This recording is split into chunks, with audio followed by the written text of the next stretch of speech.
In progress. 여러분 안녕하십니까?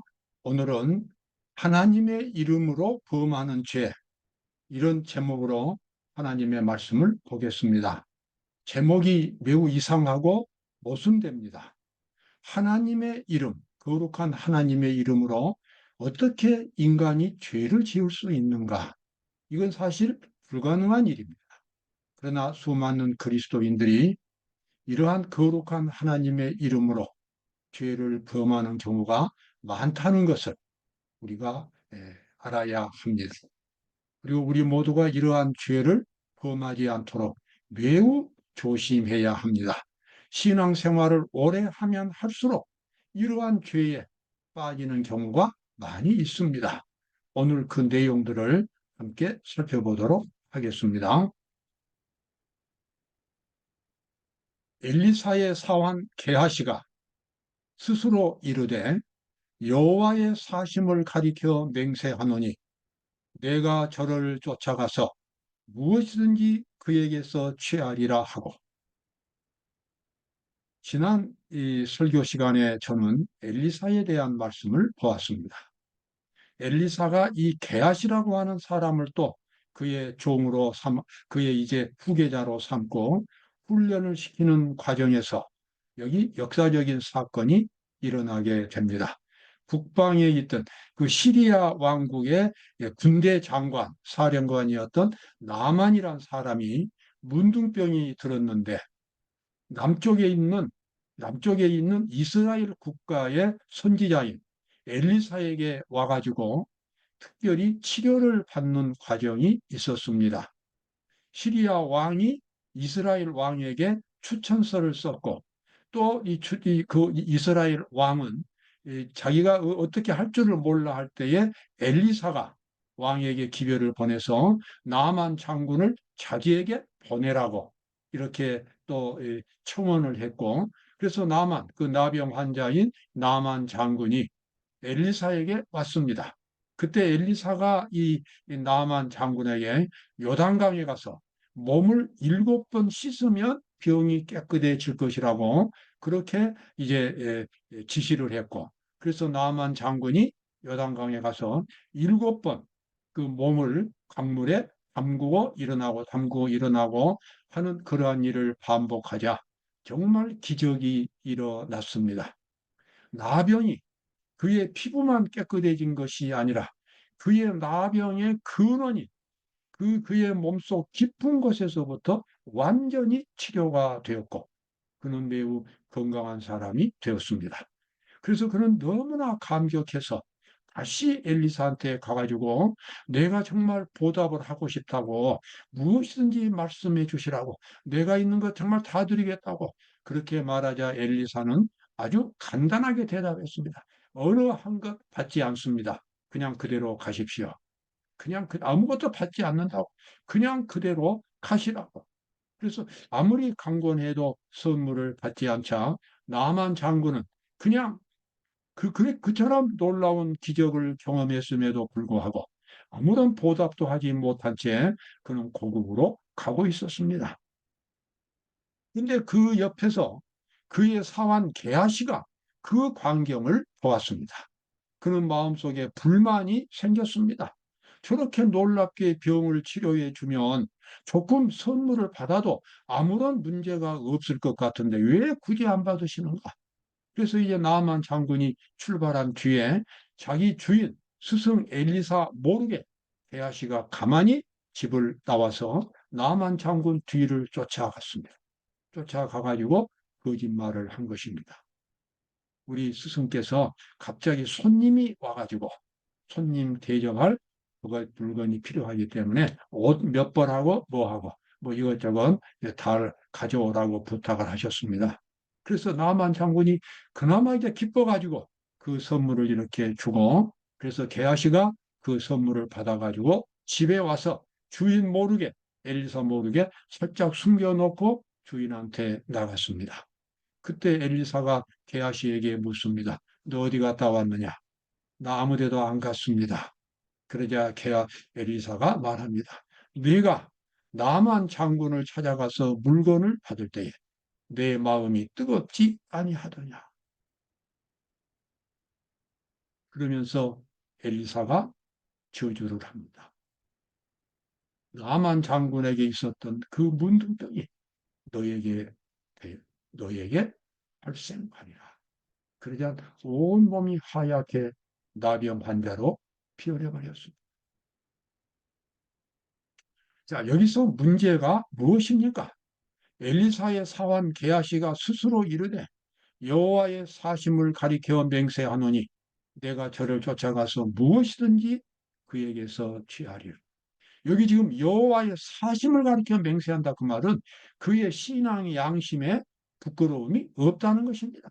나만 장군한테 가서 선물을 받아도 그것은 죄가 되지 않는다는 것입니다. 사실 죄가 되지 않는 것이었습니다. 그만큼 이 기력이 일어났고 그가 선물을 그렇게 주고 싶어 했기 때문에 선물을 받는 것은 문제가 되지 않았습니다. 그러나 문제가 되지 않는 것이 아니라 문제가 되었습니다. 여러분, 무엇이 문제일까요? 게하시가 하나님의 이름으로 선물을 받아왔는데 왜 그것이 무서운 죄가 될까요? 나중에 엘리사가 게하시에게 그렇게 말했습니다.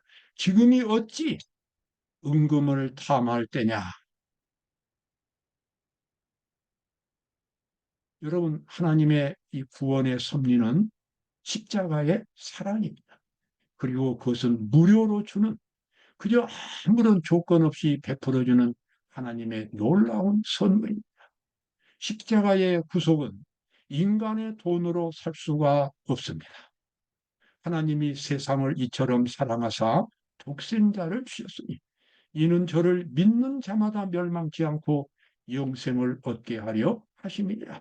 죽었던 죄인이 모든 죄를 용서받고 죄의 지배에서 벗어나고 영생을 얻는 것은 하나님이 거저 주시는 선물인 것입니다. 죄인들은 믿음으로 그 선물을 받게 됩니다. 인간의 도구로 인간의 돈이나 자기 노력의 보상으로 받을 수 있는 것이 아닙니다.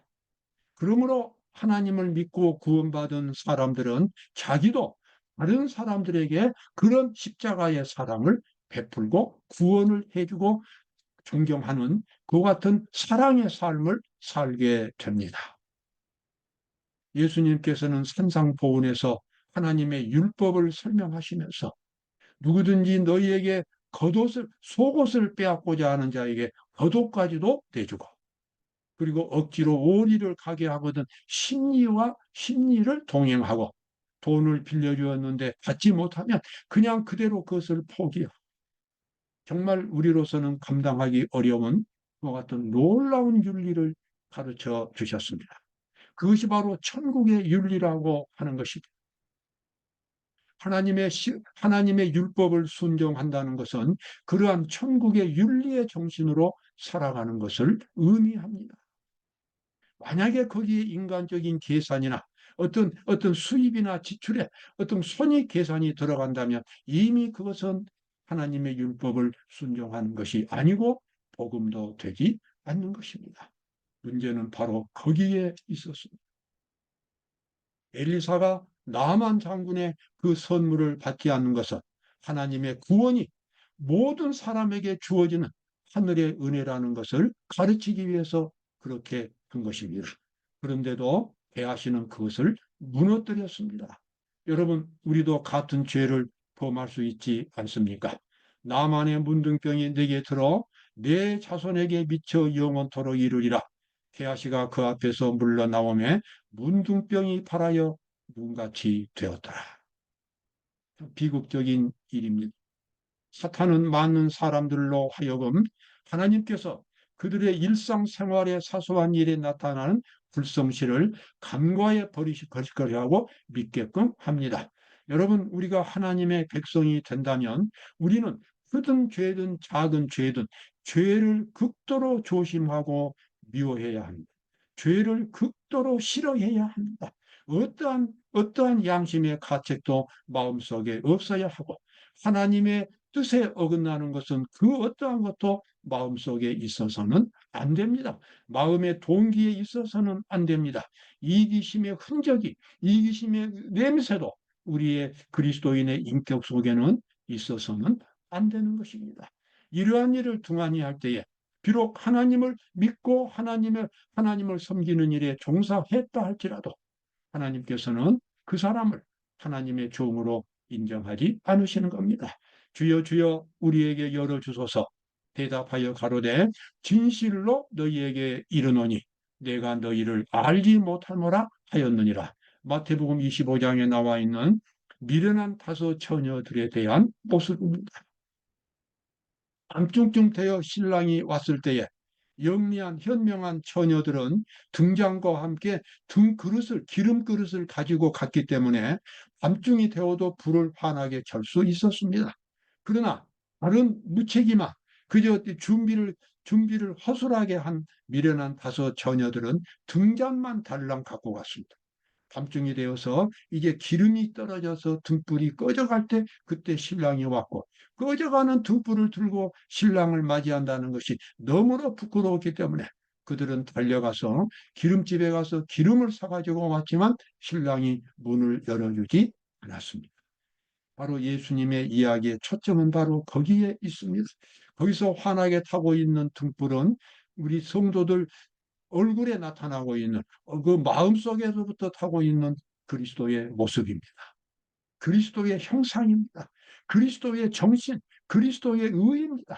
그리스도의 의가 끊임없이 속에서 하고 있어야 합니다. 성령의 능력을 통해서 그리스도의 형상이 끊임없이 새롭게 만들어져야 하고 그것이 성장해야 하고 뿌리를 깊이 내려야 합니다. 크고 작은 모든 일에서 그리스도의 모습을 충만하게 나타낼 수 있어야 합니다. 그렇게 되기 위해서는 우리 그리스도인들은 참으로 성실하게 매일매일 자기 자신을 십자가에 못 박고 그리스도의 정신으로 옷을 입는 그와 같은 회개가 있어야 할 것입니다.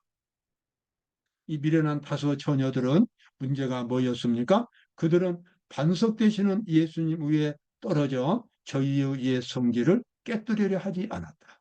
이 계급은 또한 돌밭에 떨어진 씨로 묘사된 청중들을 대표합니다.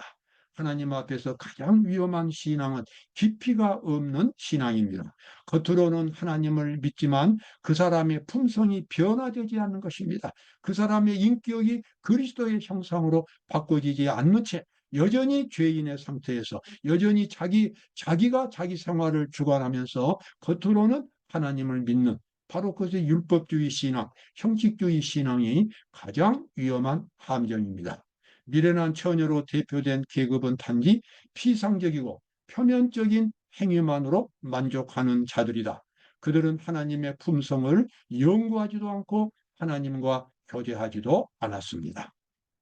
무엇이 죄를 이루는지에 관하여 마음이 흐려지도록 허용해온 자들은 몹시 기만을 당할 것이다.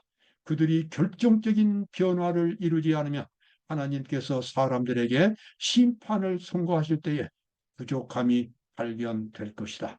무엇이 죄를 이루는지에 관하여 마음이 흐려지도록 허용한 자들이 있다는 것입니다. 그들은 지금 하나님께서 극도로 싫어하시는 것이 무엇이라는 사실을 기억하지 못하고 있습니다. 여러분, 무엇이 하나님을 가장 실망시키는 겁니까? 바로 죄입니다. 여러분, 하나님 앞에서 죄는 큰 죄, 작은 죄가 없습니다. 그야말로 죄는 철저하게 하나님께서 응징하시는 겁니다. 처벌하시는 겁니다. 죄인을 처벌한 것이 아니라 하나님은 죄를 처벌하십니다. 이 우주 안에서 언젠가 죄는 영원히 사라지는 날이 올 것입니다. 바로 그것이 마지막 집행 심판의 때입니다. 만약에 어떤 사람이 그 죄를 끝까지 버리고 붙들고 있다면 그 사람은 자기의 죄와 함께 영원히 소멸될 것입니다. 왜냐하면 하나님이 지으신 이 우주에는 죄가 더 이상 존재하지 않아야 하기 때문에 그렇습니다. 사도 바울이 로마서를 기록할 때에 믿음으로 말미암은 의의 진리를 사람들에게 말해주기 위하여 로마서를 기록할 때에 그가 초점으로 두고 있는 것은 바로 이 율법주의였습니다. 겉으로는 하나님을 믿고 성경 말씀도 알고 율법도 지킨다고 생각하면서도 실제로 그의 마음속에서는 그의 동기와 은밀한 마음의 생각 속에서는 끊임없이 하나님의 율법을 어길 수밖에 없는, 어기고 살아가는 위선적인 그리스도인들입니다. 사도 바울은 이러한 사람들이 매우 위험한 가운데 있다는 것을 알았습니다. 그래서 그는 로마서를 기록을 했어요. 사람이 어떻게 하나님의 율법에 온전히 지킬 수 있는가? 행함으로 지킬 수 있는가? 지킬 수가 없습니다. 왜냐 그러면 하나님의 율법은 우리에게 거룩한 품성을 요구하기 때문에 그렇습니다. 거룩한 품성을 갖고 있지 않으면 하나님의 율법을 지킨다는 것은 겉으로만 지키는 것이 그것에 불과한 것입니다. 그래서 바울은 로마에 있는 성도들에게 믿음으로 자기 자신이 완전히 깨어지고 그리스도의 의로 옷을 입는, 그래서 믿음으로 말미암아 새로 거듭나는 그 같은 변화를 경험해야만 율법을 온전히 지킬 수 있는 사람이 된다는 사실, 바로 그것이 그가 강조하는 믿음으로 말미암은 의였습니다. 여기 나와 있는 말씀이 바로 그 말씀입니다. 이런 일을 행하는 자를 판단하고도 간음이나 살인죄나 도적이나 이런 짓을 한 사람을 판단하고도 같은 일을 행하는 사람아, 내가 하나님의 판단을 피할 줄로 생각하느냐.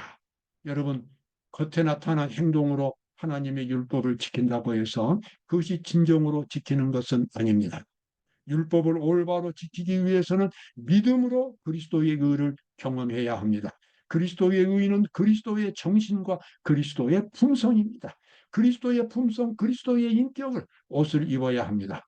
그러기 위해서는 자기 자신을 완전히 그리스도께 바쳐서 그리스도께서 그리스도와 함께 자기 자신이 십자가에 못 박히고 그리스도의 정신으로 옷을 입는 근본적인 변화가 속에서 일어나야만 합니다. 그 사람이 바로 하나님의 율법을 지키는 사람이 되겠습니다. 그렇게 하지 않으면 우리는 끊임없이 죄를 범하게 되고 하나님을 믿으면서도 하나님의 율법을 범하는 모순된 생활을 살 수밖에 없을 것입니다. 오늘 또 감사가 넘치는 하루가 되시기를 바랍니다. 감사합니다.